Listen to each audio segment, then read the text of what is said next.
My name is Peyton. I graduated last semester with my master's in history, and my presentation is on Paul J. Rainey, Northeast Mississippi's hidden legend. Judges, are you ready? All right, as soon as you start speaking, is when I start the timer.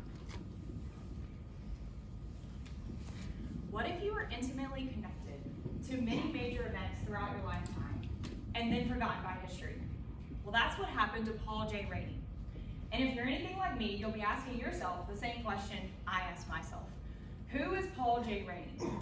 In order to understand who Paul J. Rainey is, we have to understand the world around him. During his lifetime, from 1877 to 1923, there was the controversial race to the North Pole.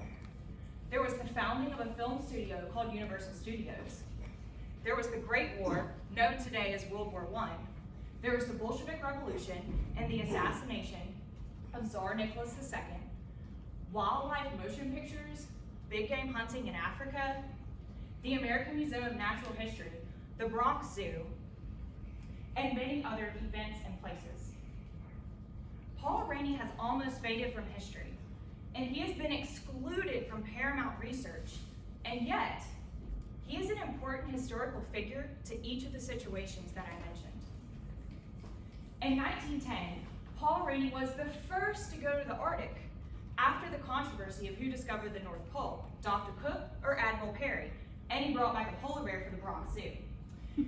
Paul Rainey was the first in 1912 to film a wildlife film, and his producer was Carl Limpling, who used the funds from that film to start Universal Studios. In 1914, Paul Rainey was one of the first to volunteer on the Western Front during World War I, and he drove an ambulance with the elite Juarez Ambulance Corps.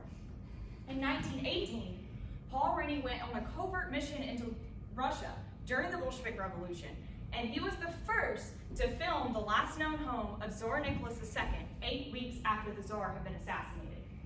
Paul Rainey has connections with the father of the blues, W.C. Handy, Teddy Roosevelt, missionary Wilfred Grenfell, the American Red Cross, early Hollywood actresses, the Vanderbilts, the Rockefellers, and many other people and events.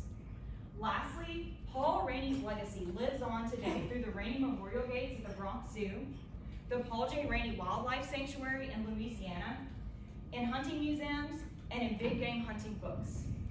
Paul Rainey's name is forever etched into American fiction thanks to American author and Nobel Prize-winning novelist William Faulkner. Paul Rainey's name is also mentioned for various species of animals, one of which is on display at the American Museum of Natural History. Paul Rainey has been forgotten by history, but he did leave some big footprints. And it is my goal with this thesis to track down the footprints left by this big game hunter and to understand and research the life of a man involved in very important events throughout the early 20th century.